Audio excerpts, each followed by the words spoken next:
সচরাচর আমরা অনেক ধরনের শীট মাস্ক ব্যবহার করি, কিন্তু আজকে আমি আপনাদেরকে একটি ব্রাইটেনিং শীট মাস্ক ব্যবহার করে দেখাবো। আর এটি হলো garnish brightening 5% niacinamide and 10% hyaluronic acid sheet mask. এটি আপনার স্কিনের ডালনেস দূর করে স্কিনকে ব্রাইটেনিং করে তোলে, পাশাপাশি স্কিনকে করে হাইড্রেটিং, ময়শ্চারাইজিং এবং গ্লোয়িং। এবং এটি আপনার স্কিন ব্যারিয়ারকে অনেক বেশি হেলদি করে তোলে।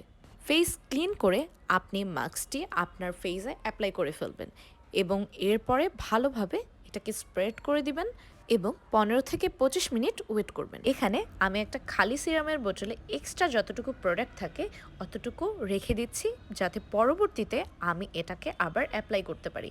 এখানে দেখতেই পাচ্ছেন বেশ পরিমাণে প্রোডাক্ট ছিল। 15 থেকে 20 মিনিট হয়ে গিয়েছে। এবার আমি মাস্কটাকে উঠিয়ে ফেলবো। Just look at the glow. এই উইন্টারে স্কিন কেয়ারের ক্ষেত্রে এই মাস্কটি আপনার অবশ্যই আপনার ডেইলি স্কিন কেয়ার রুটিনে রাখা উচিত। এরপরে মাস্কটা দিয়ে জাস্ট আমি আমার হাত দুটোকে একটু ক্লিন করে নিব। এটা অপশনাল, আপনারা চাইলে নাও করতে পারেন। এরপর জাস্ট আমার ফিঙ্গার্স দিয়ে ফেসটাকে একটু ড্যাপ ড্যাপ করে নেব। তো সবাই ভালো থাকবেন। আল্লাহ হাফেজ।